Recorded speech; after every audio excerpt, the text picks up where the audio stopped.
Welcome everyone to this final webinar of the Learner Participation in Inclusive Education activity of the European Agency for Special Needs and Inclusive Education. My name is Margarita Bilgeri, and I'm very happy to guide you through this webinar today together with Katarina Todorova. And I will share some slides so it will be easier for you to follow.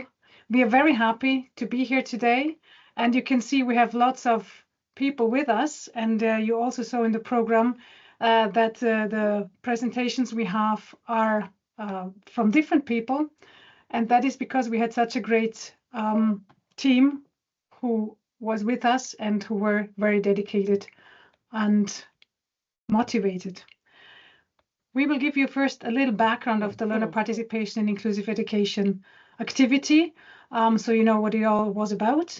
Then we are very happy to have Alan Dyson with us today, who will give us a keynote on learner participation. And we will then move into the presentations of teachers and learners who did support us very much in this project, and you will hear their experiences.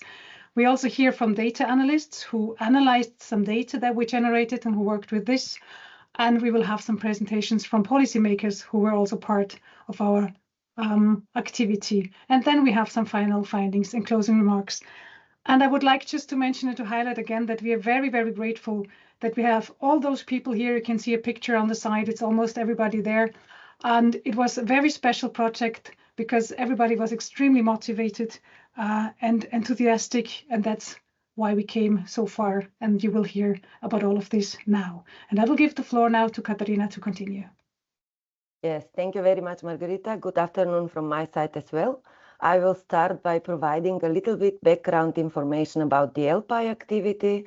This activity started in early 2024 and it was implemented throughout 2024 until the end of 2025. While in early 2026, we focused on finalizing the activity outputs and their dissemination. This activity is part of the thematic country cluster activities, and it was one of the 6 clusters implemented by EASNIE in this time period. What was the purpose of the LPIE activity? The purpose was to strengthen inclusive education. The purpose was to strengthen inclusive education policy development and implementation by generating and using meaningful qualitative data on learner social and emotional participation. Having this purpose, the activity aimed to contribute to education systems understanding about what are learners experiencing in their educational environments and how schools can create conditions or settings that can support meaningful participation, well-being of their learners, and positive educational outcomes. This activity involved 6 EASNIE member countries, and these are Czech Republic, Estonia, Lithuania, Netherlands, Portugal, and United Kingdom, Scotland. And having learner participation in the center of this activity, together with the involved countries, we have narrowed down the specific focus on learners' social and emotional participation. This was due to the identified gap, together with the countries, to the identified lack of data or qualitative data that can allow to understand learners' lived experiences and their social and emotional participation in schools. To address this gap, we started by exploring how is social emotional participation defined. We needed a clear definition of social and emotional participation to start working with, and together we have developed a model. We called it LPIE model. You can see it currently on the slide. And this model frames social emotional participation as consisting of elements such as, for example, social connection, interaction, recognition, sense of belonging, and so on. This model provided foundation for our further work within this activity. In the next step, after developing this model and defining social emotional participation, we suggested participatory methodology to capture learners' experiences from the inside. This means that we suggested methodology to involve learners and active participants in data generation processes, which ensured that not only that their voices are heard, but also that learners are central to the process of data generation. As one possible methodology, we suggested the Photovoice as a meaningful methodology for generating qualitative insights into learners' social and emotional participation. Following this suggested methodology, we had 9 pilot projects implemented in different schools in 5 of the participating countries. And you will hear later today experiences from the stakeholders that were involved in the implementation of these projects. But before we move on to listening to experiences, Margarita will tell you something about what is participatory method and methodology and why it is meaningful to implement a Photovoice project in schools. Thank you, Katarina. All right, so you already have heard some of the background of this activity, and now we would like to guide you a bit into the Photovoice methodology that we actually suggested to the teachers to use in the classrooms to generate data together with the learners. So Photovoice is something that you can use with learners to capture and express thoughts, ideas, and experiences on a particular topic. In our case, this topic was social-emotional participation and how the learners feel in school. The goal is to tell a story through images and then also share it with others, because the learners discussed it in the groups with the teachers and exchanged on the pictures they took. This helps learners to reflect on their lives and centers their voices in conversations about important issues, about issues they really themselves think are important to them. So that's a general explanation of Photovoice. And I want to give you some idea of what the teachers, we shared with the teachers as well. They had workshops where we trained them on how to implement the Photovoice project. And for this, we have 5 steps. And this is also to give you a short idea about this. Of course, you need to prepare for the project. You choose the theme, you get an informed consent, which is really important. This is all voluntary for the learners. They can say, I don't want to participate anymore at any point. They have to take the pictures. They have to get time for this, of course. You agree on a number of photos, etc. You will hear all of this later also in the presentations of the teachers. Very important is the discussion and reflection step, where in smaller groups, the learners discuss their pictures, where it is really relevant what they raise, which issues they talk about, and where awareness is raised among the peers and also with the teachers about certain problems or challenges they want to talk about. And then, of course, you need to evaluate the work and also discuss it on classroom and individual levels. And last but not least, in step 5, the evaluation of the project is also an important step. You reflect on how the project went and also reflect with learners and policymakers. We know that most of the projects finalized the Photovoice project, with an exhibition where they invited community, parents, policymakers, and you will also hear about this. I see Jose nodding here in the presentations of our stakeholders. So we were very happy that, as you heard Katarina saying, 9 projects were implemented. And that was the case because when we presented what we planned to do, all the teachers we had invited said, we want to do this. And we are so grateful for this. And why were they so excited about it? We have some points listed here. And I think that all was happening really in the projects and during the projects. First of all, the Photovoice projects empower learners to share their voices and stories. It gives them an opportunity to present their own views and gives them a voice in other ways through the pictures. It helps learners to reflect on their experiences. It raises awareness of social or educational issues.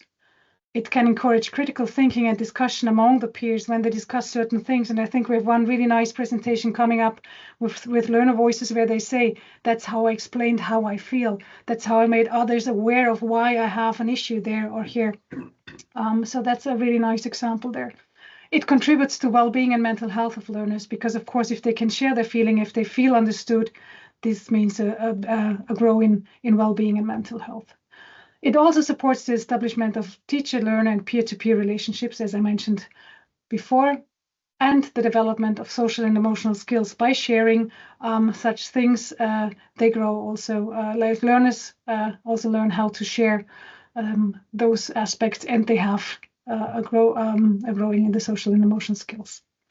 And then last but not least, it supports improved development and implementation of inclusive education policies as the project results are shared with the policy level. And that happened mostly at the end where there was the exhibitions, but also throughout the projects in cases the policy levels were included from a very first start of the project.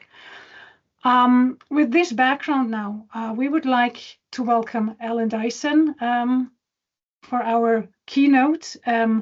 Alan is a research advisor and he's a former professor of education of the University of Manchester. And we are very happy to have him here today, and I will stop sharing. Margarita, thank you very much, and thank you to everybody for attending and for having me here to share some thoughts with you. Okay, what I want to talk to you about is not so much how you promote participation, but how you might set up a monitoring and evaluating strategy. I'm talking to policymakers and to professionals. You have your policies in place, you have your practices in place in the classroom, and you hope that they are promoting participation. But how do you know that that's the case? And how do you know? In two ways. First of all, you may want to carry out an evaluation, a single evaluation. We've tried a new policy, we've tried changing things in the classroom. What impact has that happened? And that's what I understand by evaluation. The second possibility, which is equally important, I think, is that we don't just want to do this once. We want some sort of system that allows us to monitor what's going on a year-by-year basis, maybe a term-by-term basis. But we need something regular that's going to tell us how we're doing and what kind of direction we're moving in. So everything that follows is a suggestion for how you might set up a strategy to do this. And I think I'd say straight away that much of this activity focuses on the use of Photovoice.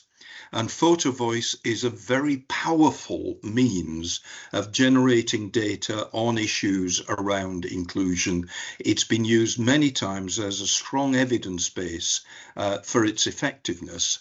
But I'm not going to talk specifically about Photovoice. I want to talk more about the overall strategy in which you may use Photovoice, but maybe you'll use other methods as well. So the first thing that you have to do if you're going to have a strategy is define a focus. You already heard Katerina talk about how this activity had to define what it meant by participation, and had come up with 7 or 8 or 9 different aspects of participation.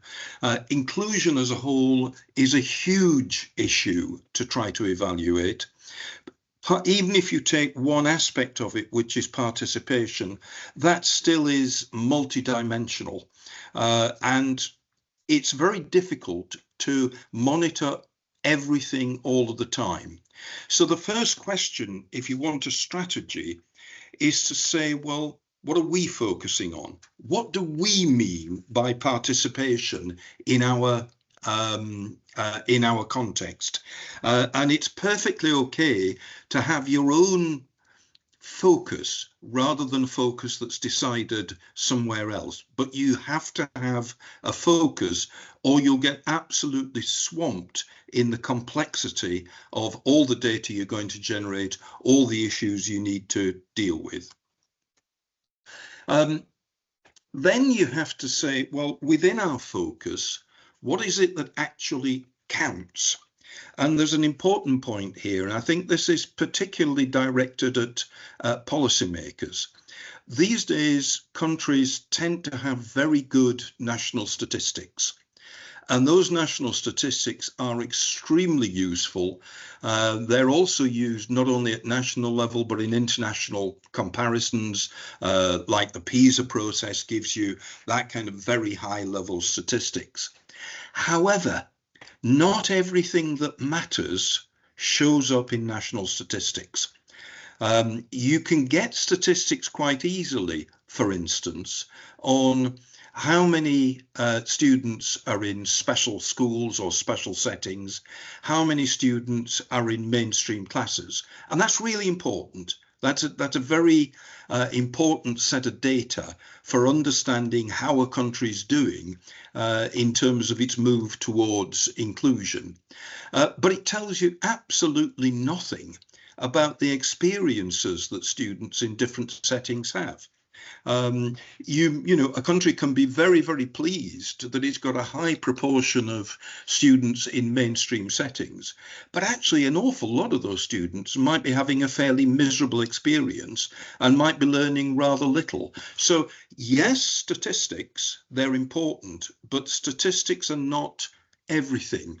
And importantly for policymakers, it's important to avoid the false certainty that statistics give you, that if you have a number, it must be true and it must be telling you something important. Well, I think we all know, if we think for a moment about the situations we know, that statistics can be misleading or they can be missing the point.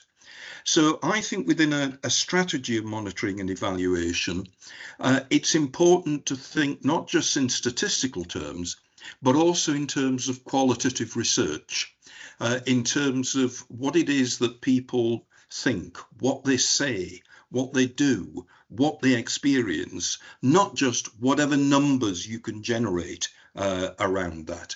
And qualitative research is more complex. In some ways, it appears to be less certain. It's more difficult to analyze. But in this field, I don't see any alternative to doing that.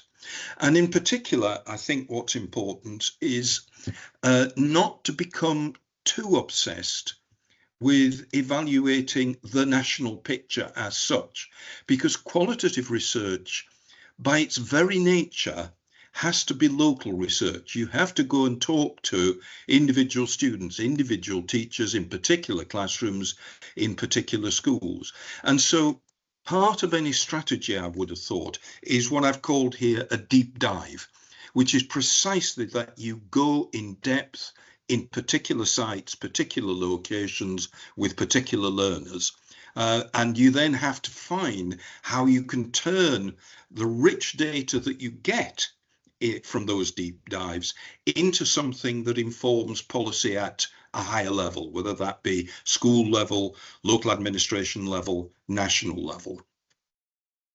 It's also important to ask the right question, because any decent evaluation or monitoring process will have one or more questions that are explicit and that it's seeking to answer. And we become used to the idea that we can ask simple questions and get simple answers, like our country is trying to promote inclusion. Do we have an inclusive system? Yes, no. Well, that's such a broad question. And the realities of what's going on in particular places are so complex and so nuanced that the question becomes meaningless. It's simply not possible to get definitive answers in that simple, straightforward way. So I think a better way to do it is to ask a series of questions. And this is taken from or adapted from some work by two British researchers, Pawson and Tilley, on what they call realist or realistic evaluation. I can supply more details if you want it. But important questions are, for instance, not just do learners participate, but which learners participate? In what ways do they participate? Under what circumstances is that participation possible? And then crucially, why is it like this?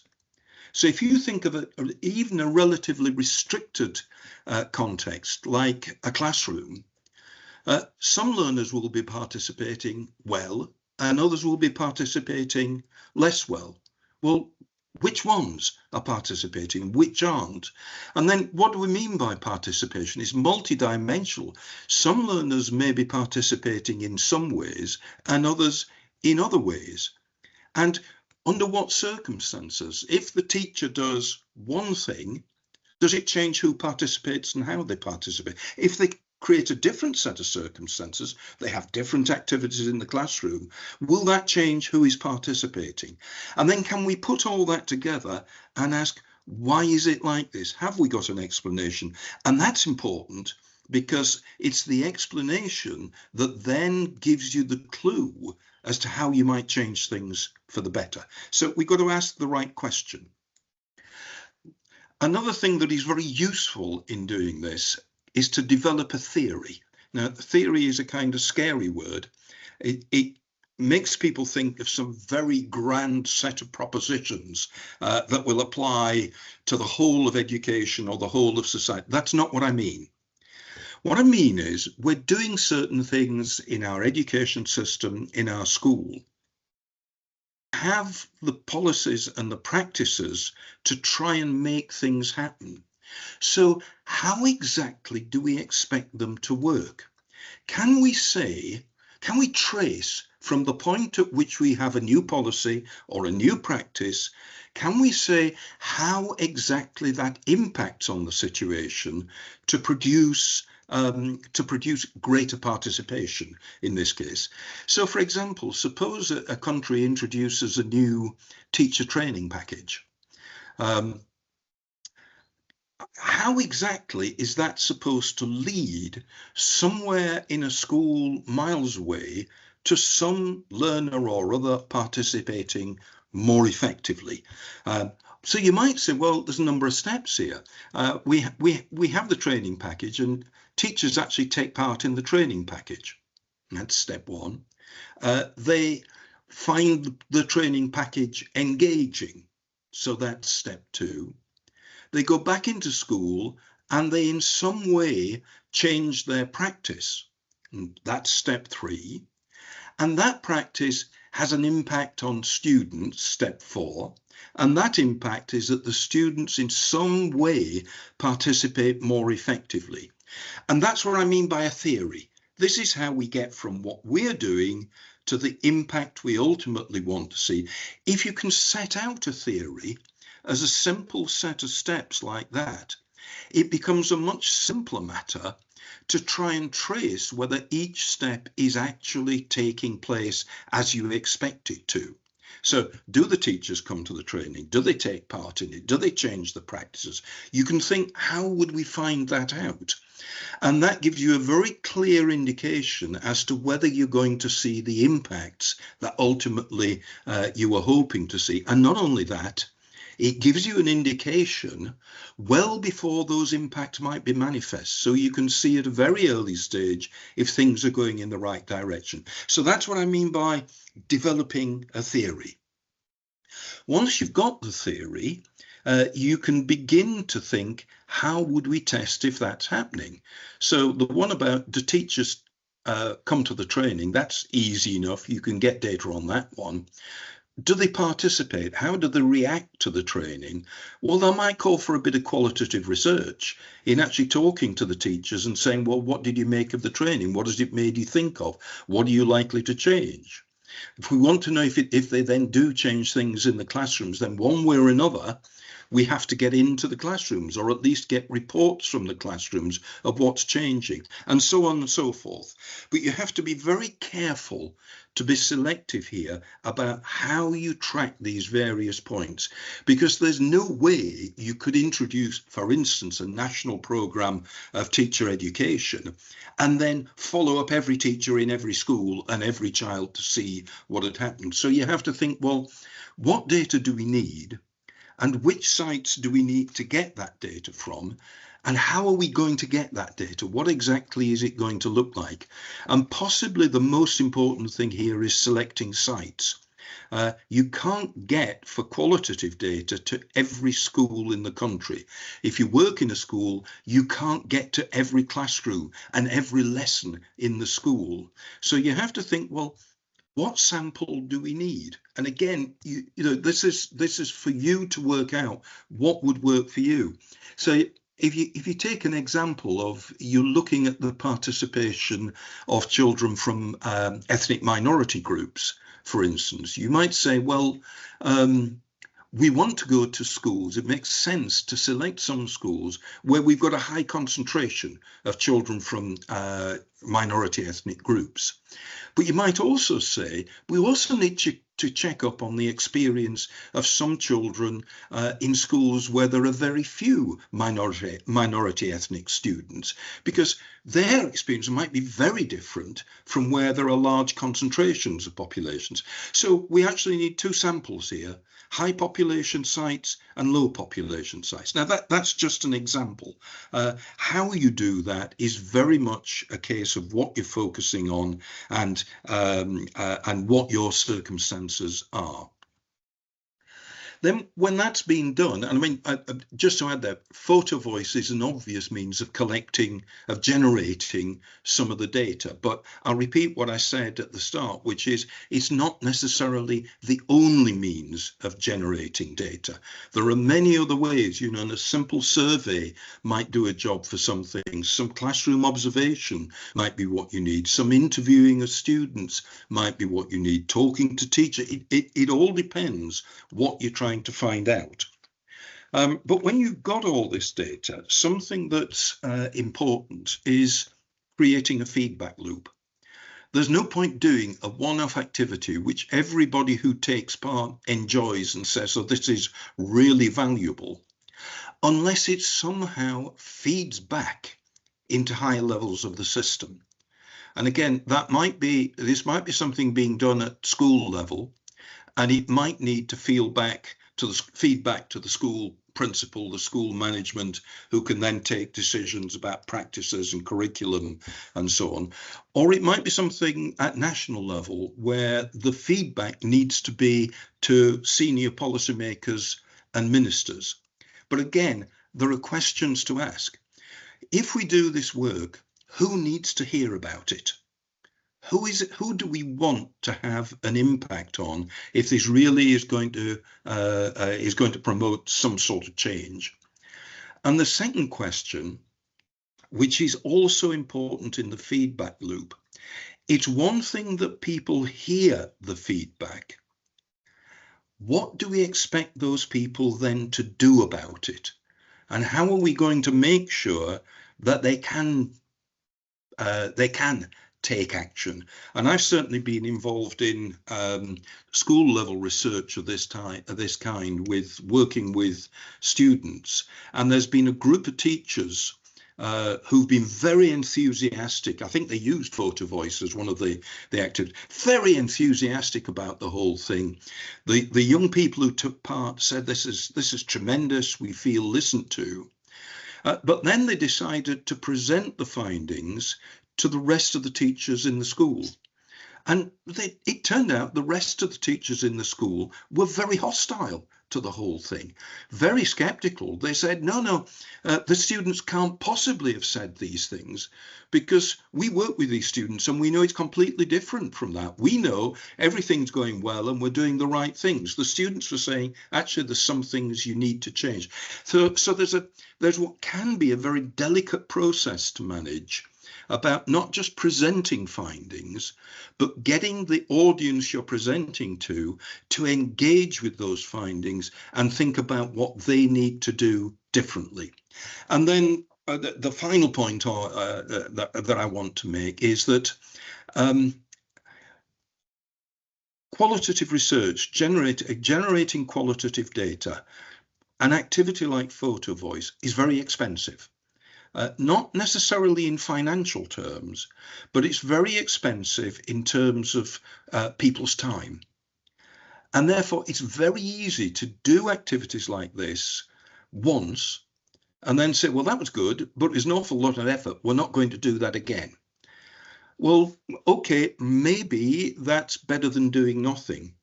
But if this is going to be really powerful, then the whole system has to be self-sustaining.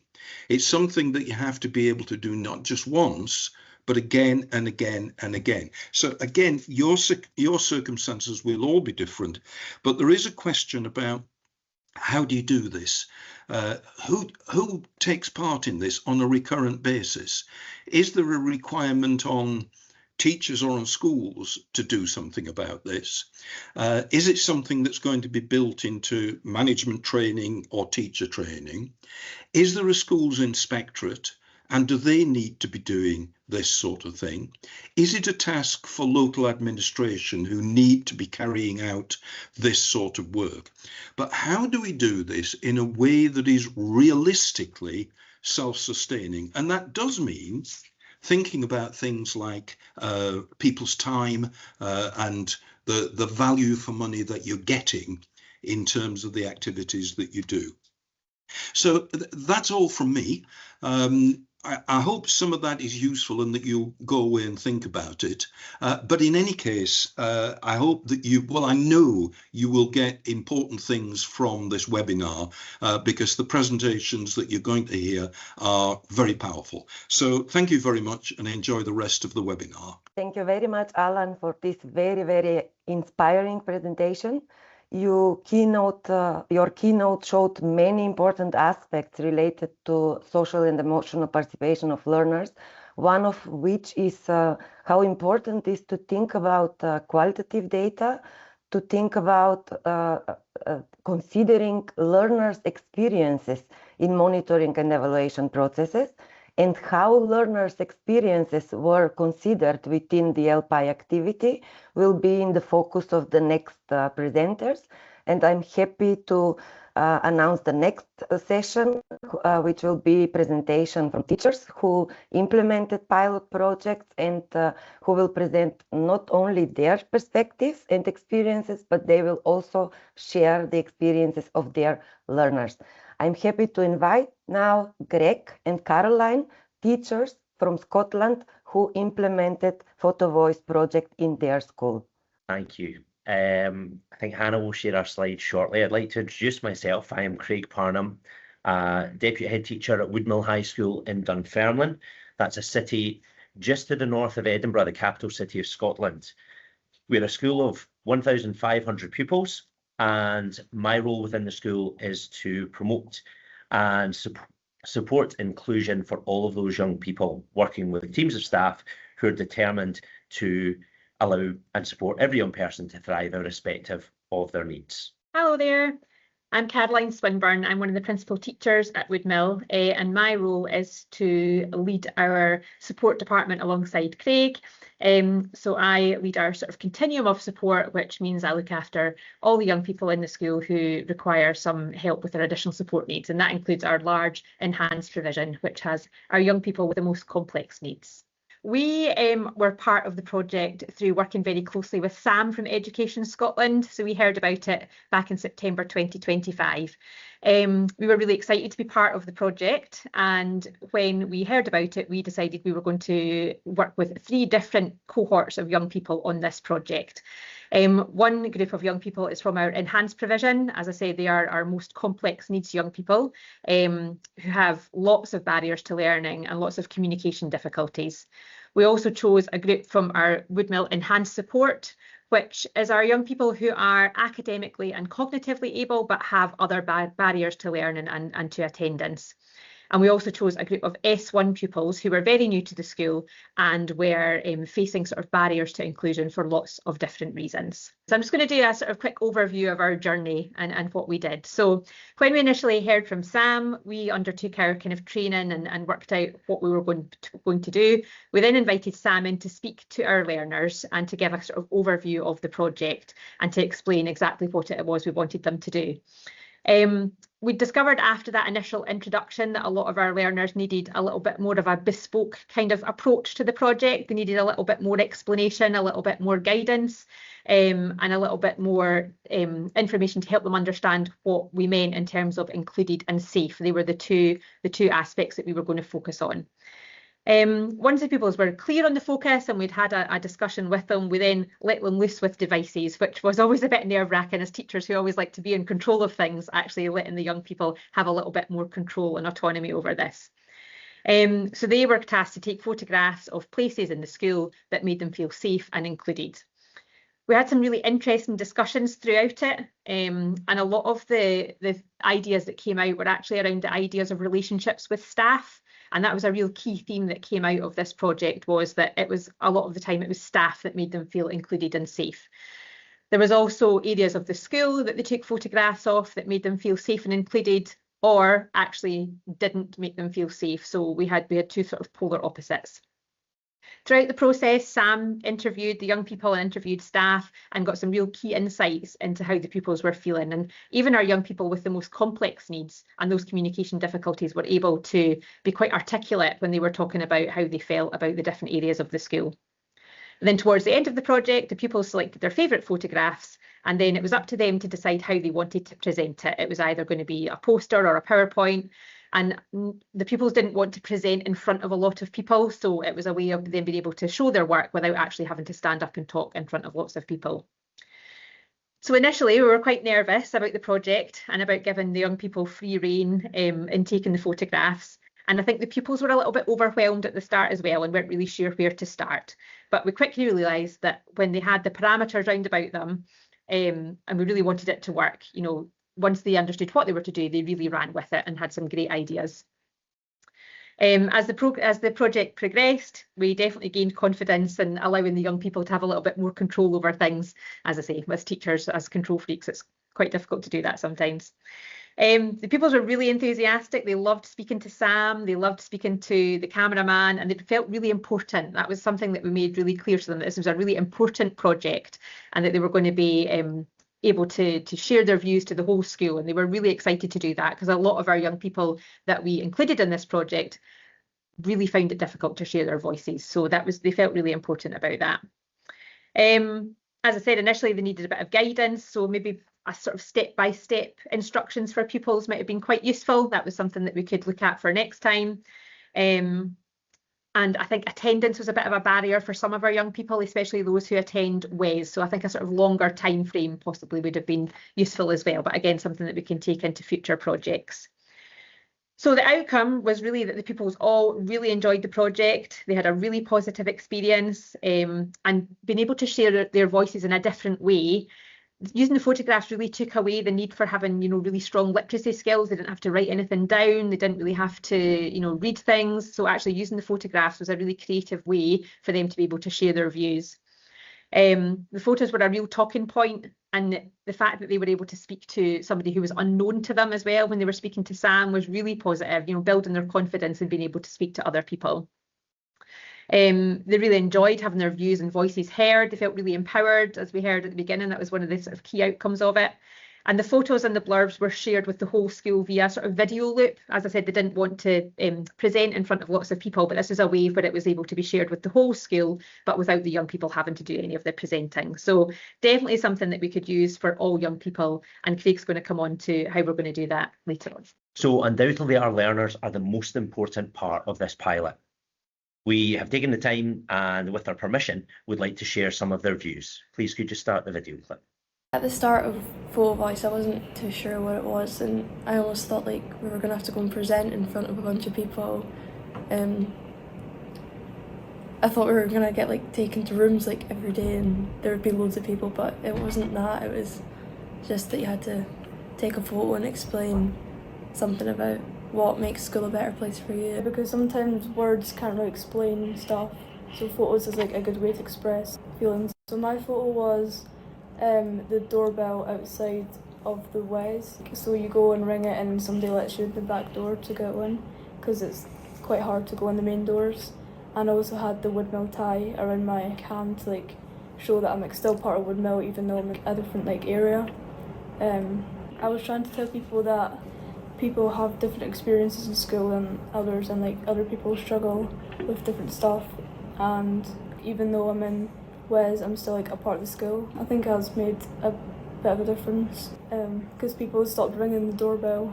Because people used to ring the doorbell and they didn't used to come in WES. I picked the photo of the lift with like all our fingers on the button because I have a pass and I'm the only one of us that go to mainstream classes, even if it's just art and it's literally just above us.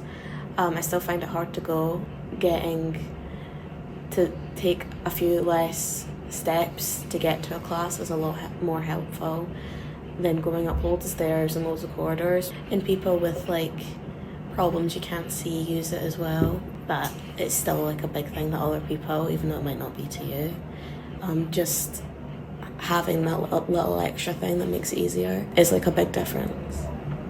I picked my photo because it's what I do, and so I can distract myself from looking at the time and just making it go so much slower for me leaving school. So if people see me with walking around with like ink covered hands, it's just because I just do it to stop myself looking at the time. I do it as sort of like a self-regulation thing. I do it wherever I go. I wanted the photo to help people understand that. Well, I know my friends understand it more.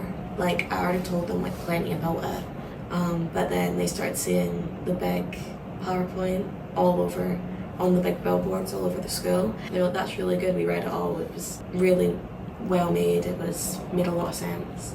I think if people wanted to do Photovoice, I think they definitely should, because it's a good opportunity and like a good project to do. Thank you. And to summarise,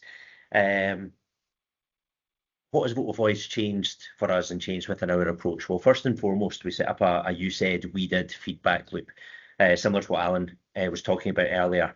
Ultimately, what was really, really powerful when the young people met with the senior leadership team was that they didn't want this to be a once-off. They wanted this to be embedded throughout our school, and ultimately how that could be taken forward and have other young people engage with it. What we have been able to do within our departments, particularly our supported areas, is build in Photovoice into gathering young people's voices in their personalised planning. Similarly, we are piloting it with one of our primary schools in terms of the primary 7 transition, and we're hoping that the Photovoice technique will allow us to get to know some of our new learners more quickly. Furthermore, the young people were very keen to have Photovoice as an alternative to perhaps school-based surveys or more quantitative-based data gathering approaches, and have it as an equal partner in our suite of pupil voice approaches.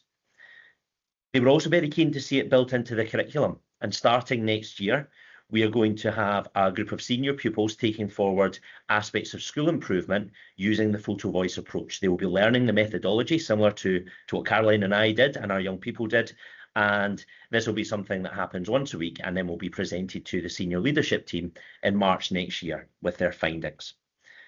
With respect to whole school adaptations, it's been really important to us to recognise the importance of safe spaces, and also the importance of spaces which young people deem as not being safe.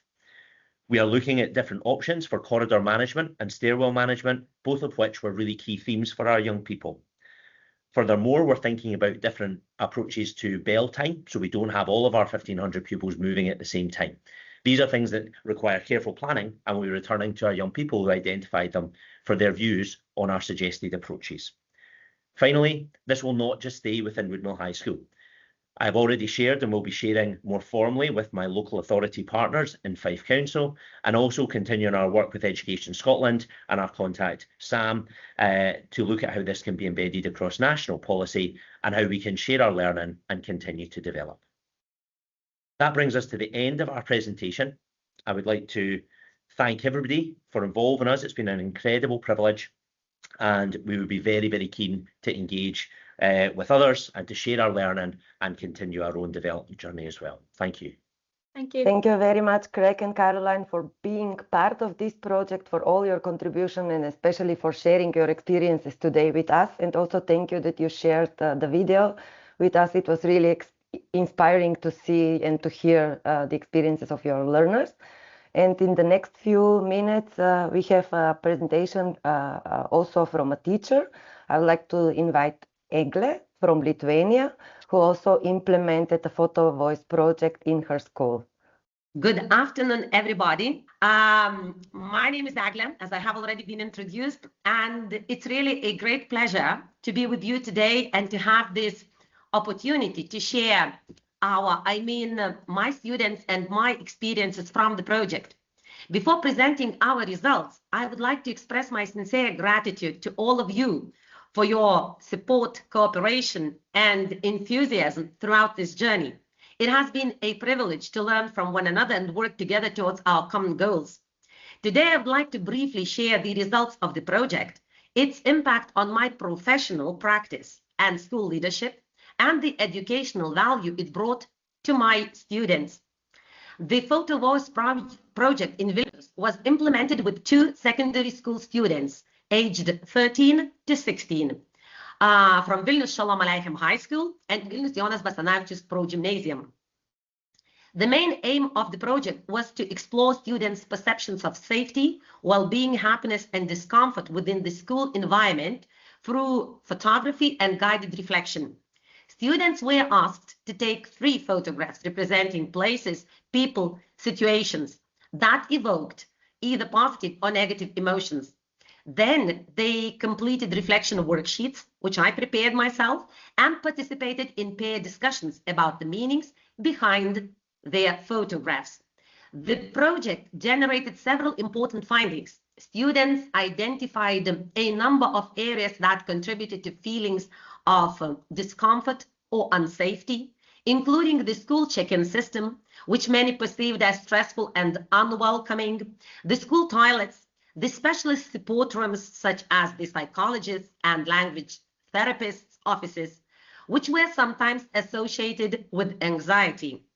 At the same time, students highlighted many positive aspects of the school environment: supportive teachers, friendly classmates, the library, recreational spaces that the schools have. Tennis tables were frequently mentioned as places, and definitely people that contributed to feelings of safety, belonging, and happiness. From a professional perspective, the project had a significant impact on my work as an educator. It provided valuable insights into students' emotional experiences that are not always visible in everyday classroom interactions. The activities helped me better understand which aspects of the school environment support student well-being and which areas may require further attention. Furthermore, it strengthened teacher-student relationships as students appreciated having an opportunity to express their views and felt that their voices were genuinely heard. The project also had an impact at the leadership level. The school principals, both principals of both schools, showed considerable interest in the findings, reviewed the students' photographs, expressed a commitment to addressing some of the areas that students had identified as unsafe or unpleasant. This demonstrates how student-generated evidence can contribute to school improvement and support decision-making processes. In terms of educational value, the Photovoice methodology proved to be a highly effective tool for fostering reflection, critical thinking, and self-expression. The visual nature of the task enabled students to communicate thoughts and emotions that might otherwise have remained unspoken. The subsequent discussions promoted empathy, as students discovered that many of their peers shared similar experiences and perceptions of the school environment. Importantly, the project provided a voice to students who are often less confident in traditional classroom discussions, as I have mentioned. So overall, the pilot demonstrated that Photovoice is a powerful participatory approach that supports student well-being, encourages meaningful dialogue, and strengthens connections between students, teachers, and school leaders. The experience was highly valuable, and I believe that similar activities should be integrated into future well-being and school climate initiatives. And to sum everything up, now I would like to show you the feedback given by my students who participated in the project with the help of a short movie, a short video prepared by my students. No,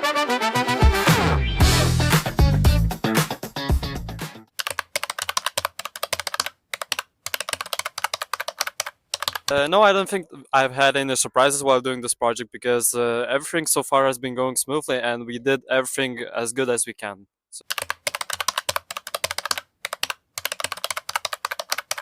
So there was enough time to complete the project because our teacher introduced us to the project very early, and she said that we could ask as many questions as we want. So in other words, we consulted with the teacher a lot. So and we made the project perfect. So yes, there was enough time. So another question, Augusta. How did this project make you feel about your school overall? I think I started to actually pay attention to the school itself. Generally, before I was really neutral about it. I came here to learn and I didn't focus about anything else. While doing this project, I started looking for things that specifically I enjoy. What did the school do well, and what did the school should improve on? Alexandra, if you had to describe this entire project in 3 words, what would you do? So this project was fun, creative, and interesting. Okay, so Yaris, what advice would you give to students doing this project next time? So for the future students, I would give that you need to plan your point of views. You need to find the places you have to think about places you feel safe or good about. Yeah, so the most important thing is to plan in advance before doing this project.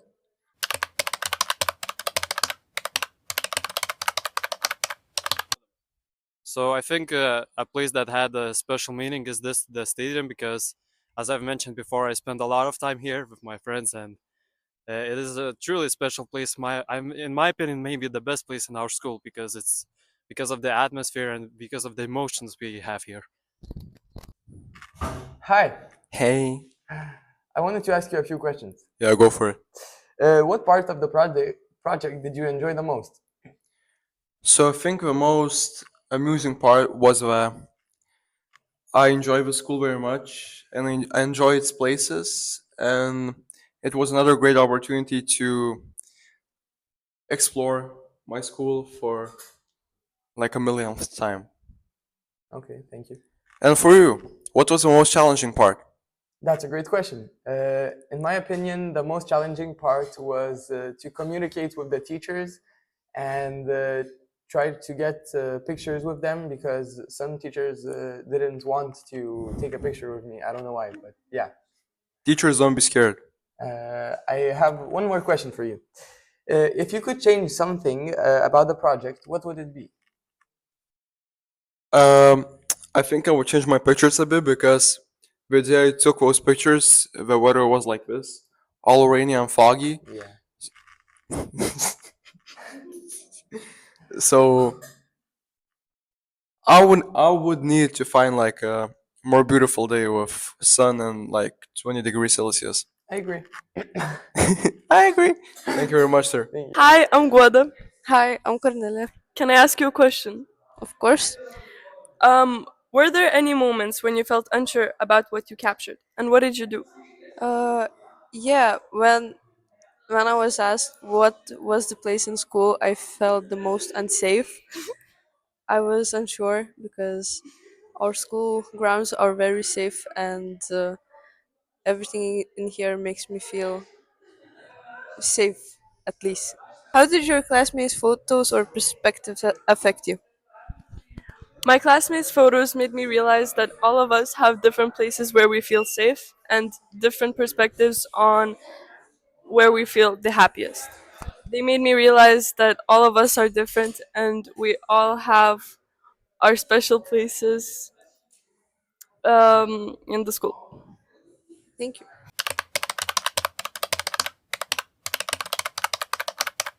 Hello, Matus, and I don't think that it changed the opinion or how I look on these places, because I see these places every day, regardless if I take photos or I just visit them. I see them the same. Probably, I had to think about them more because I had to describe them, and maybe that changed the way I look into these places. But I don't think that my opinion or how I view these places changed.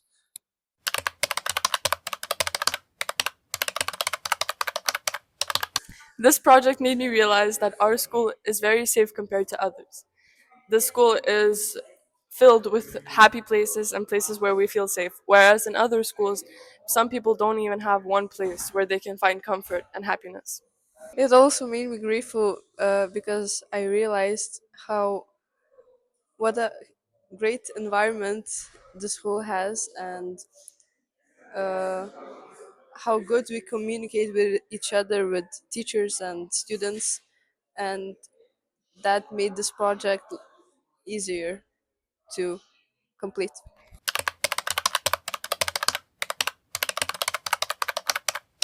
I would keep the first part of the project exactly the same because taking pictures of the school was really fun. I was getting to know it better. I was also thinking about what spaces of the school were really safe for me and comfortable to be in. So hey Augusta, how did your classmates' photos affect your feel about the school? I think I got a new perspective on the school. Some places that my classmates liked, I specifically did not enjoy. Or maybe we had the same places we liked to be in, like say the library. Alexandra, if you had more time, what would you have done differently in this project?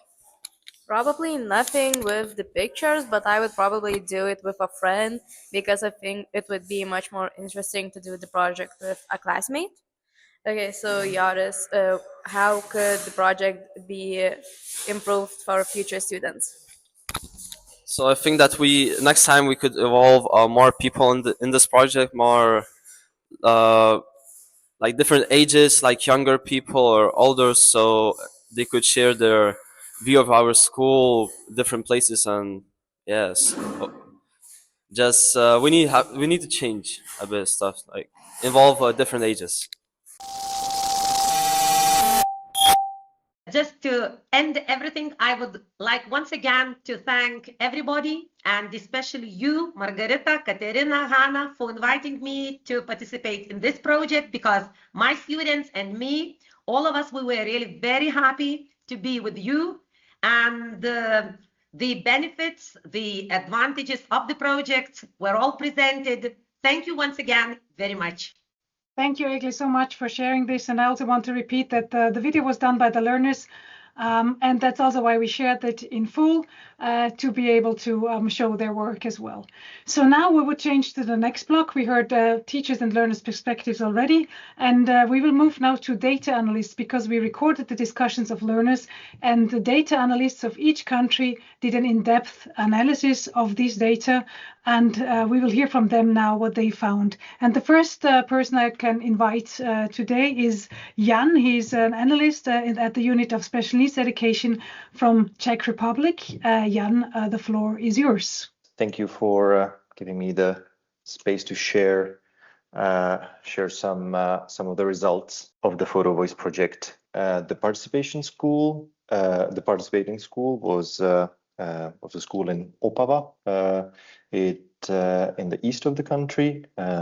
It has about 500 pupils in 24 classes, and around 70% of its pupils have some type of special educational need.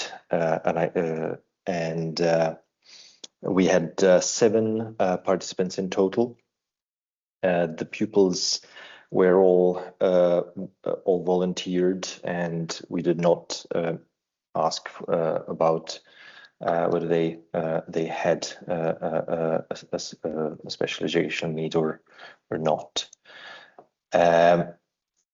We initially gave each student a short document that explained in a simple language to them the purpose of the project and what was expected of them, including also explaining clearly that they were free to kind of stop at any point if they felt if they felt like they wanted to. And at the end of the project, we recorded a single 1.5 hour long session that we then analyzed using the framework analysis approach, which was the approach that we chose to analyze and evaluate the data. So here are the key findings. There are five areas, and I'll not read them out now but I will go through them individually in the next slides. So the first one is social emotional participation is shaped also outside the classroom. So one of the first things that became clear was that learners identified areas outside the classroom as being relevant to how they felt at school. And I think this the message for policy is that when thinking about inclusion and participation, we shouldn't focus only on instruction, but really at the lived experience at school, and that informal spaces really functions that are a core core kind of element of participation. And they can also act as spaces of exclusion or discomfort. The next one was physical environment quality directly affects well-being and belonging. So learners really, they highlighted things like natural light, plants, color and visual warmth, cleanliness and comfort. All these elements were kind of key themes that kept coming up. So environmental design is a structural inclusion factor. This is the kind of message for policy. And even small low-cost design choices can have a potential to have a large impact on socio-emotional participation. Fear of stigma blocks help seeking and participation. This is the third takeaway from the data. So we saw learners hesitating to talk about emotional distress, avoiding asking for adjustments, and therefore their problems remaining unresolved. So for policy level, the message here is psychological safety is a prerequisite for inclusive education. So if learners fear social consequences for using support measures, they will just not be effective. Support exists, but is not always accessible in practice. So we saw in several cases learners were not aware of support mechanisms that were technically available to them. They didn't know how to access them, or they did not feel safe asking adults for support. So attention to accessibility, communication, and trust are really things that we need to be aware of. Provision itself is just not enough. And lastly, learners are credible and willing partners in identifying solutions. Throughout the Photovoice process, learners themselves identified concrete barriers to participation, and they themselves also proposed improvements, and they also were very good negotiators. They were kind of had the confidence to kind of communicate their needs with adults given the opportunity. So learner participation mechanisms are embedded in schools. I think it's clear that they have the potential to generate a high quality and policy relevant evidence. So the conclusions are that the project showed that participation is not only about instructional arrangements, but really about everyday environment, social norms, and access to support. Even if we put measures in place when learners are afraid of asking for them, when they fear stigma, or they lack clear pathways, they just will not work. Learners can themselves be partners in identifying barriers, and they can articulate their own needs and propose solutions themselves. So I think this has clearly shown that for policymakers, there's a need to kind of broaden the understanding of inclusive education beyond classroom instruction, and to really think about how to integrate socio-emotional participation in it. A couple of very brief lessons learned.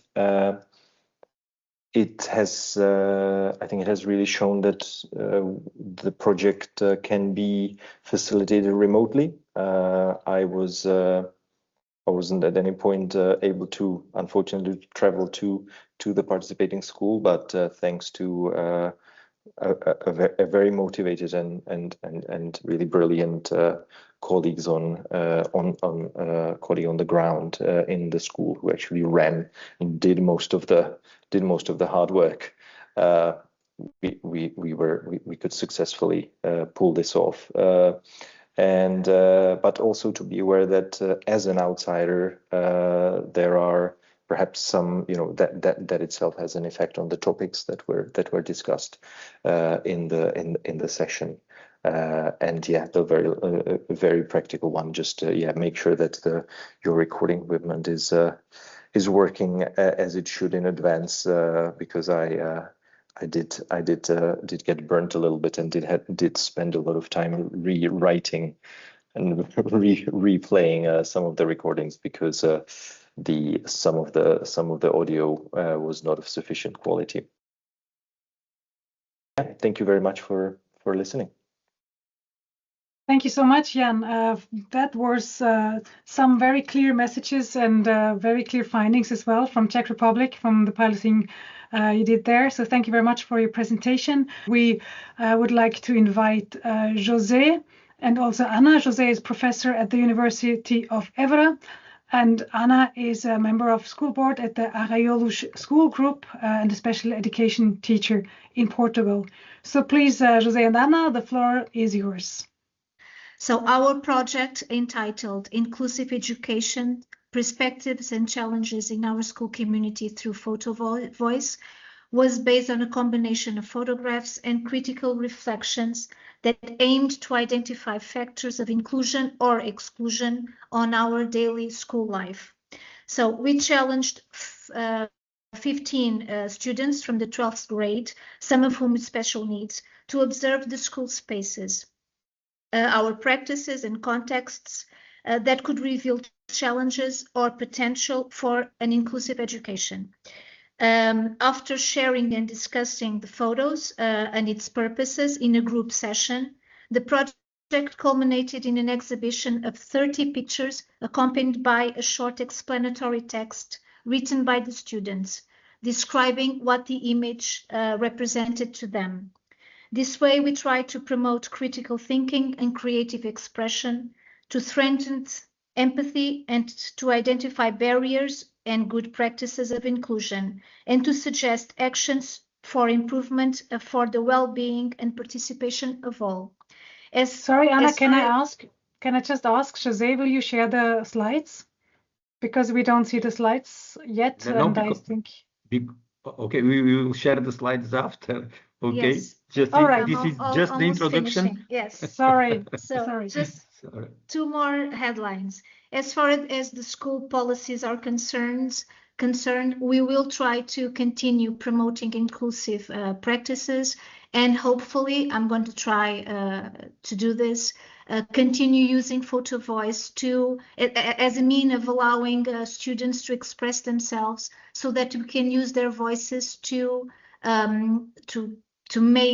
implement school responses. So thanks a lot once again. I will try to present in 5 minutes the key findings that was the result of the analysis about the pictures the students capture with their own cameras. So dimensions of educational inclusion, the students' perspectives. For example, we have one dimension that was evident with some photographs, some photos, and this one is the physical and architectural accessibility.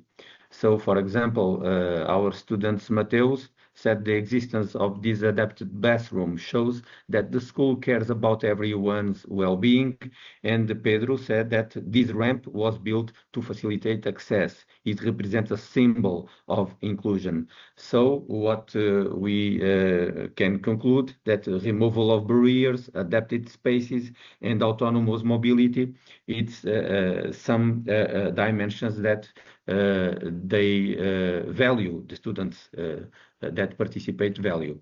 Also, cultural and linguistic diversity.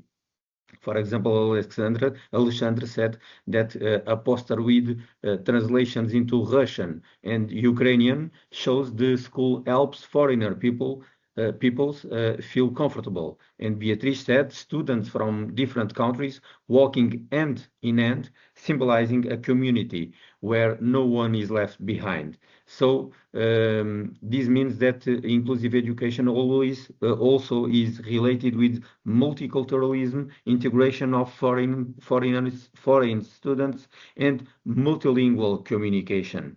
Also, it's important the dimension of equal opportunities, security, and social justice. So we can conclude this about this kind of photos we have here on this slide. For example, Dinesh said that the school must ensure that every student feels capable, engaged, and valued. And Eduardo said that the lift that does not work becomes an obstacle, symbolizing a failed attempt at inclusion. And so we can conclude that valuing differences, equitable access to learning, and tackling exclusion are also dimensions, very important dimensions captured by the eyes of the students. Another one, it's physical and emotional well-being. So as we related we saw also in the videos and the photos of our colleagues that present the work before us. So for example, Beatrice said the Snoozeland, it's the first one room. The Snoozeland room helps students relax and regulate their emotions in a safe sensory environment. And Dinesh said the sport promotes values of respect and inclusion and strengthens community bonds. So health and physical wellness and emotional balance are very important. On the photo on our right, we have a calendar of emotions. It is in Portuguese, but it's very important, and they capture also this image that represents an important dimension of inclusion. Also, participation and active citizenship. For example, Beatrice said the Students' Union campaign represents active participation in building an inclusive school. And Maria said that equality tree, it's this one photo. The equality tree invites reflection on time and progress in inclusion. So once again, student voice, school democracy, and shared responsibility are dimensions of inclusive education, as the students can tell us. And also one dimension about technology and educational innovation. For example, this photo, Dinesh said that the use of new technologies should be an opportunity for everyone to participate actively. And technology serves as a great equalizer in education when designed with inclusion in mind. That's the case of this room that we are presenting here. So digital access, opportunities for all, and innovation focus, it's very important for inclusive education. Another perspective is about sustainability and collective responsibility. So, for example, Alexandre said that keeping the school clean and pleasant for everyone is an act of respect and inclusion. And Tatiana said to us that sporting waste teaches pupils to act responsibly towards shared spaces. So the dimension of the environmental inclusion and collective action are also very important. Another dimension we can see about respect, appreciation of individual differences. For example, this photo about a piece of the computer, one computer, and Miguel said to us that each street has a different color and function. Together, they create a system that works. And even within the fractures of inequality, there is hope and the possibility of reconstruction, said also Miguel with the other photo. So identity, empathy, solidarity, and recognition are the also important dimensions. Like, for example, these ones, maybe surprisingly, but they said memory, we say memory, belonging, and school community. Also, Eric and João said that this mural, this picture, it's a mural. It's inside the school painting. So this mural celebrates the 500 years, bringing and present.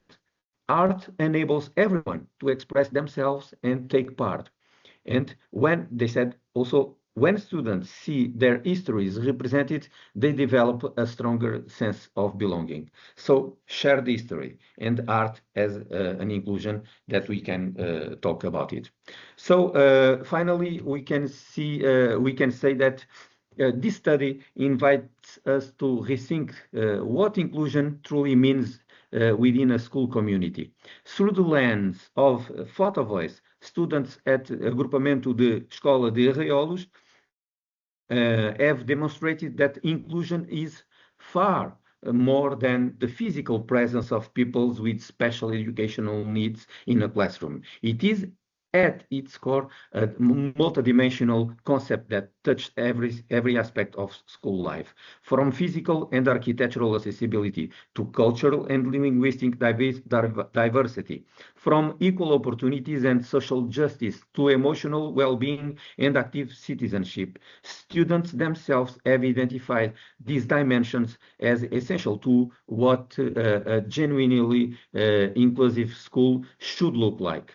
They have also pointed to the transformative role of technology, educational innovation, sustainability, and collective responsibility as pillars of a more equitable learning environment. And perhaps most powerfully, they have reminded us that belonging, memory, and the appreciation of individual differences are not peripheral values. They are central to the identify of any school community worth its name. What emerges from this work, therefore, is an understanding of inclusion not as a policy to be implemented, but as a culture to be built continuously, collaboratively, and with the full participation of all those who share that space. Inclusion, as these students see it, is an ethical commitment, a relational practice, and a structural value. It is not something that happens occasionally or by chance. It is something a community chooses every day through empathy, through respect, and through the shared conviction that every person belongs.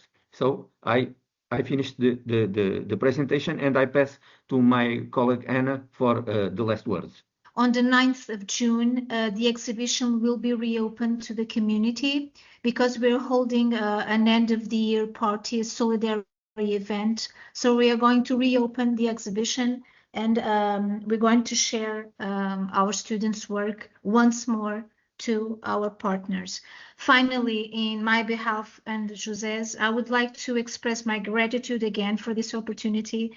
It was a very enriching experience, and thank you very much. Thank you, Anna and Jose. It was really a pleasure to watch and listen to your presentation again. I have to say that we were extremely lucky to be invited to the exhibition. It was the first exhibition we all could actually visit in Aiolos. So thank you very much. At this point, I would like to ask all our participants to stay with us 10 minutes longer, because we would like to provide enough time for the rest of the presenters as well. And we hope you can also be with us for 10 more minutes after the official ending at 2:30. So we will continue with the presentations. And thank you again, Anna and Jose. It was great to listen to your rich findings. Katarina. Thank you, Margarita. And I will announce the next session with contributions from policymaker perspective. And I would like to invite Maria José and Sara from the Institute for Education, Quality and Evaluation in Portugal. Again, greetings from Portugal, now from Lisbon, not from Évora. But I can't help saying that it has been a privilege to be part of this project, and especially being here in this seminar, in this webinar now, and to have the opportunity to share some reflections on Portugal's experience, and particularly on how can we move from presence, from just being there, to meaningful participation in education. And let me say that this presentation is very important for us. Then we can see that our students see inclusion in a very multifaceted way, with different ways, not just thinking about one point or another, but lots of topics that they have. We say that we have it is very important for us, to see that this from presence to participation, because it is really important for us, not just being there, but having a voice and a participant voice. And for us as policymakers, it is really important too to see how qualitative data are important to monitoring and evaluations. We can see how the LPI activity matters, and inclusion is not about changing students to fit schools. It's the other way around. It is about how we can transform schools so every student can participate, can belong, and thrive. As we said, and we heard Alan Dyson said, inclusive education is often monitored through indicators such as access, attendance, or attainment, but statistics are not everything, and they can be a kind of misleading sometimes. And so these indicators are important, very important, especially if for the system, but they do not tell us how learners actually experience inclusion in their daily lives. And this LPI activity helped addressing this gap by generating qualitative evidence about participation, belong, and thriving. And even if it is at a school level, then we can do it in another way. It allowed us to understand inclusion from the learner's perspective. And I'm talking about the learner's perspective, and then Maria José, my colleague, will talk more about the policy. To say that Portugal participated actively in the piloting of the Photovoice methodology. And as we say, this methodology is very important too, because we say in Portugal that one image, one picture, it is worth 1,000 words. And it is really important, this way of expressing themselves, and this Photovoice methodology that we have been in contact with. One of the most valuable aspects was the collaboration, as you could see, established among different levels of the education system. We had the project brought together the University of Évora, the School of Aiolos, and the Ministry of Education, Science and Innovation, and even the municipality. What made this process particularly meaningful was its focus on learners' lived experiences. The activity explored not only participation in a formal sense, as you can see, but also socio-emotional participation, belonging, and inclusion, and aspects that are often more difficult to capture through traditional indicators alone. At the same time, this project reinforced, as you can see too, the importance of integrating learner voice into inclusive education monitoring. You saw how the different levels that we had here, because the pictures was not only about being accessible or something that school or good places they felt, the safe places they felt, but more than that, lots of different topics they could point. It showed how qualitative and participatory approaches can complement existing monitoring systems. And you know that in Portugal, monitoring and evaluating is something that is an issue very important for us. And this way we can see that it can be connected, this commitment to inclusive education and learner-centered approaches under our law on inclusive education, the Decree Law 54. And because participation, belonging, and self-determination are understood as central dimensions of inclusion. So, reflections on the Photovoice methodology. So one of the most valuable aspects of the activity was the methodology itself, which can be used for different purposes. It was used here in this purpose, but it can be used in different ways. Our department here now, things are changing in Portugal, and our department is quality, innovation, and inclusion, as Caterina said. And this is very important because we can imply now that there are no quality schools if they are not inclusive, and that inclusive needs quality, of course, and innovation, because only with innovation we can reach everyone. And this is very important to see that this Photovoice can be used in different ways, and this is, in fact, one of the things that we have to say. But for learners, and especially because of that, Photovoice promoted empowerment, voice, and agency. For schools, it created opportunities for reflection, dialogue, awareness, and for policymakers, it generated evidence that it is contextualized, meaningful, and grounded in lived experience. And in this sense, Photovoice does not replace, of course, quantitative data. Statistics are really important, but it complements it by revealing dimensions that numbers alone cannot capture. So what did we learn? Several messages emerged constantly from learners' contributions. First, emotional safety matters, relationships matters, informal spaces matters, and belonging drives participation. And this is very important to have well-being and safe mental health to the floor, because it is very important in our schools too.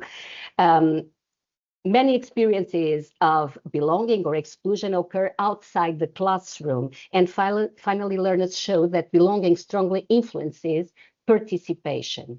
When students feel that they belong, they are more likely to engage, participate, and succeed. And I think these words are very important: belonging, engaging, participating, and then succeeding.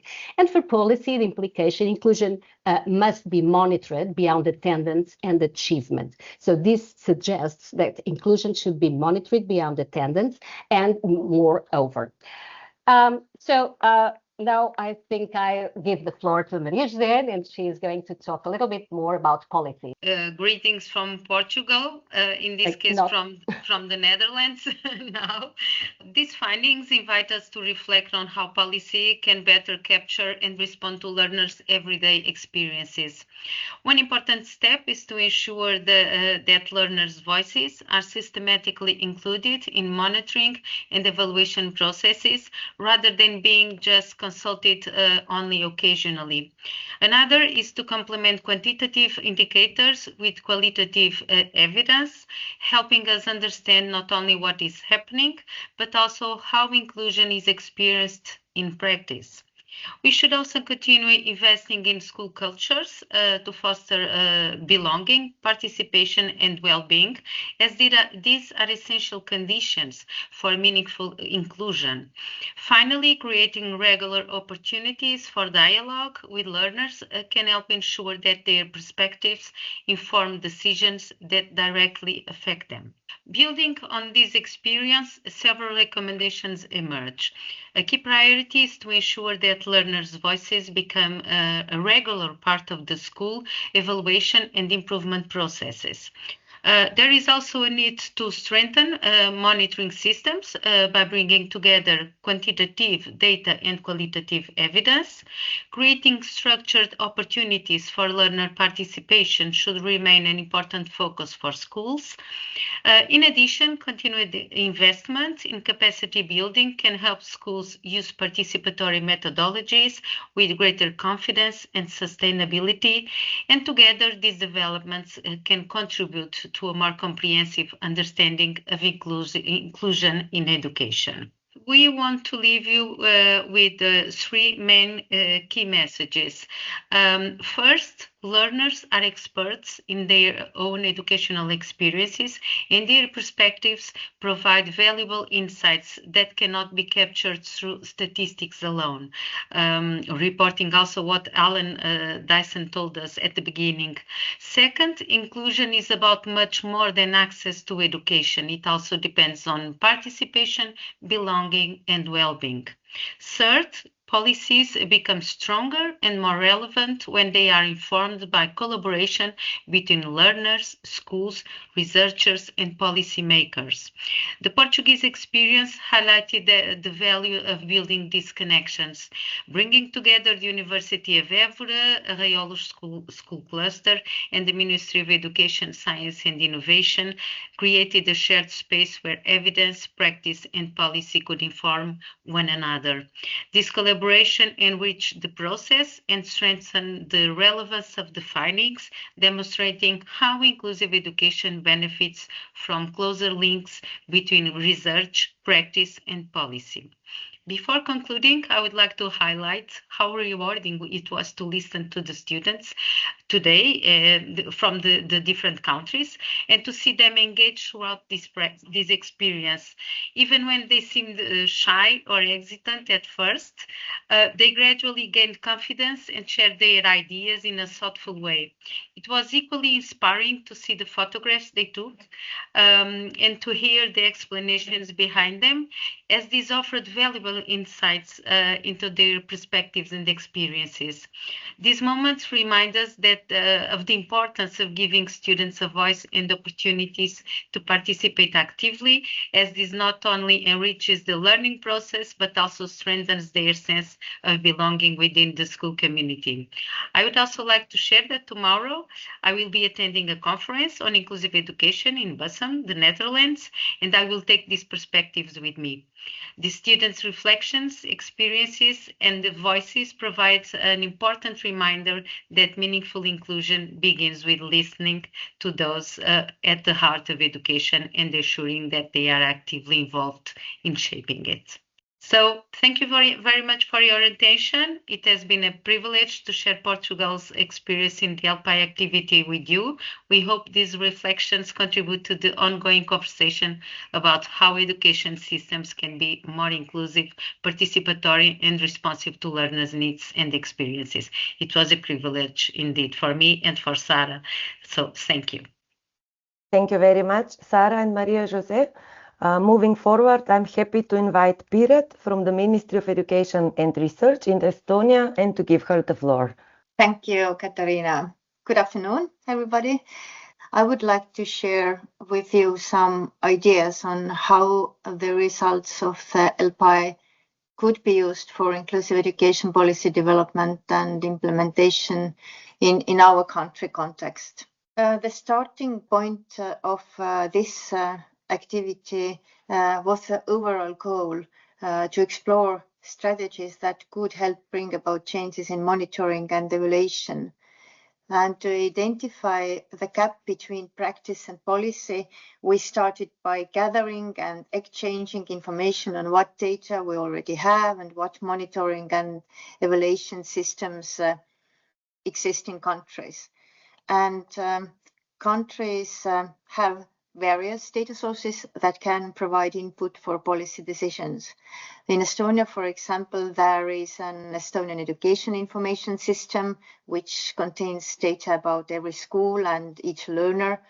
In addition, we conduct a satisfaction surveys every spring. We have mandatory internal evaluation in schools, as well as external evaluation. At the national level, we have long-term strategic goals and over 100 indicators in the education and youth program that are monitored every year. What we saw during this exchange is that the evaluation and monitoring systems in countries are largely based on quantitative data and statistical analysis.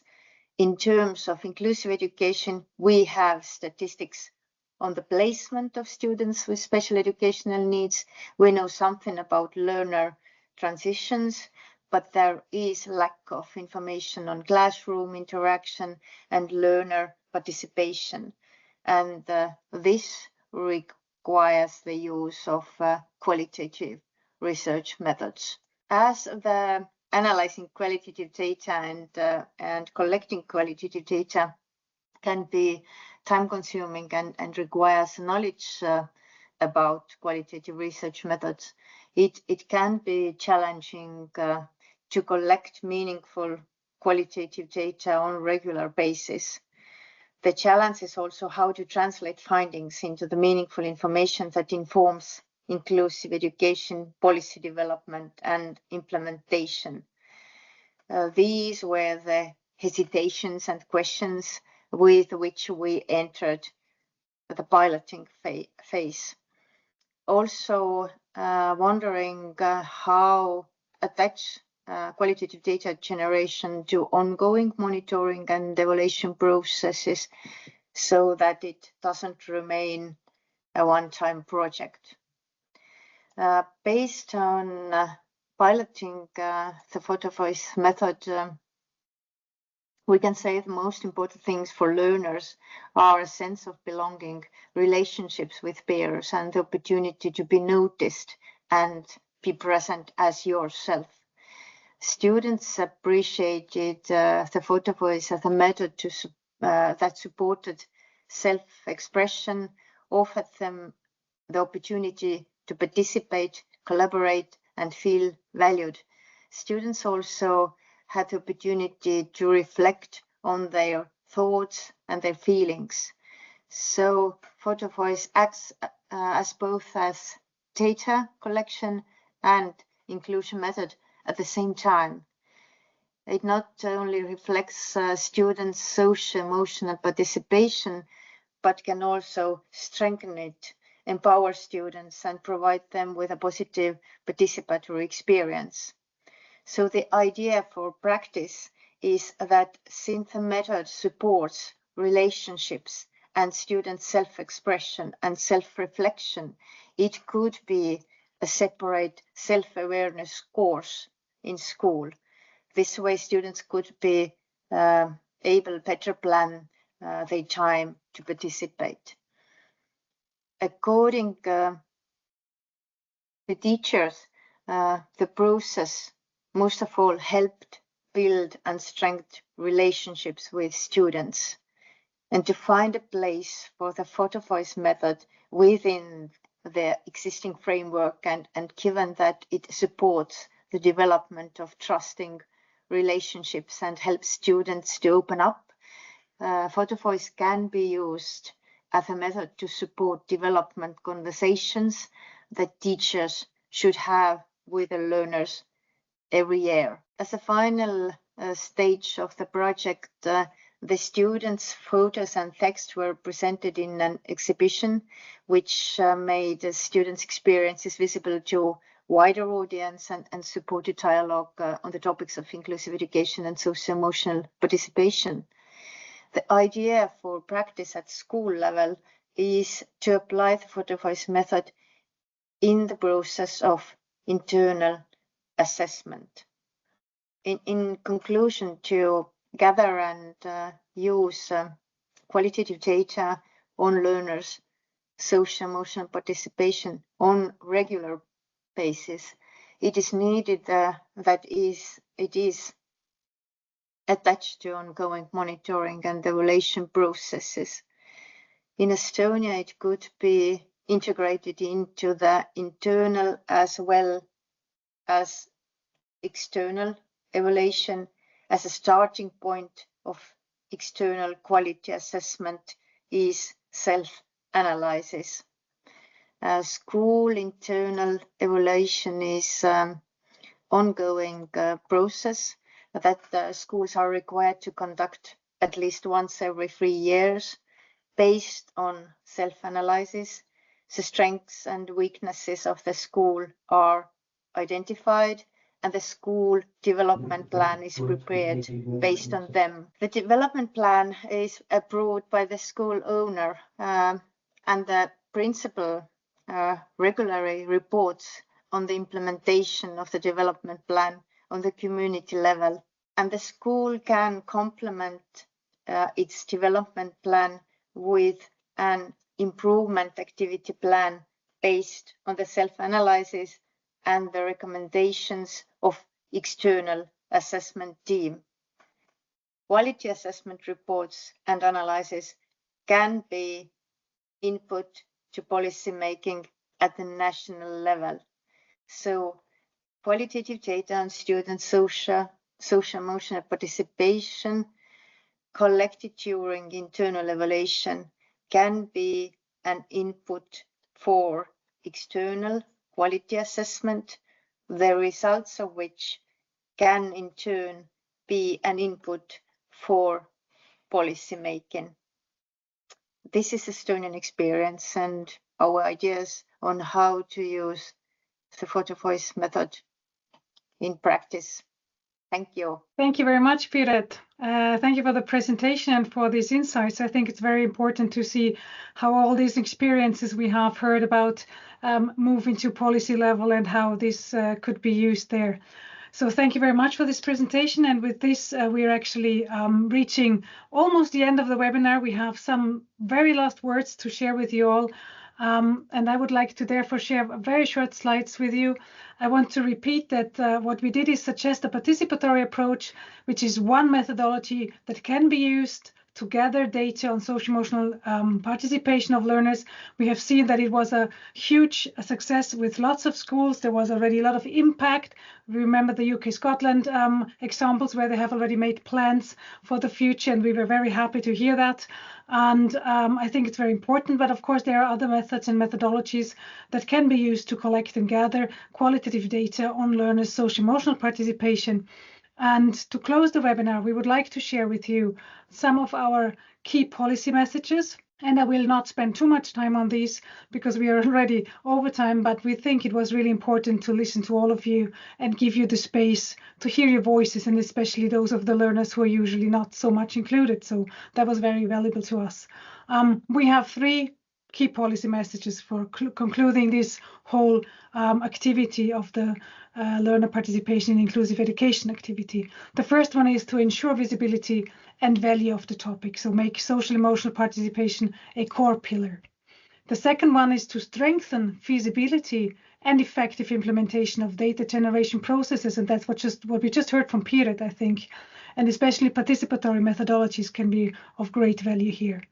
The third key policy message is to enhance the relevance and impact of findings, because of course the findings need to be translated and for policy levels and brought to these levels, also to make learner voice have an impact. And also Piret just referred to this quite effectively. And then last but not least, we want to show you the outputs that we have produced in this project, and you can see that we have a background paper, we have some theory, we have a toolkit, and that's what the teachers used. We have a handbook for generating data with the Photovoice methodology guidelines and the video. We have the case studies that you heard about from each of the pilotings that you can read. We also have a summary and policy key messages, the one I just presented, but of course more elaborated. And then for a very short overview, you can use our infographic that presents you with the findings. Half of these outputs are already published and the other half will be soon. And I think before summer, we will be able to distribute also the links to all of these. The webinar is recorded. It will be shared online as soon as we have finalized all the work on it. And what leaves us at the end is this huge thank you. I said it in the beginning, and I want to take my time here to repeat it again. It was amazing to work with all of you. You all remember the meetings we had. We had one special meeting in Lisbon. All the participants were there. There was a huge motivation and enthusiasm. Without all of this and without all of you, we would never have reached the end where we are now with all these very valuable outputs, with this huge, with this great webinar where we shared all your experiences. We were able to include all these learners' voices. We're very proud of this, I have to say. So thank you very much from myself and Katarina and also Hannah, the core team from EASNIE. Thank you very much for being here today and for presenting and for all your motivation and efforts you invested. Thank you for today and see you soon.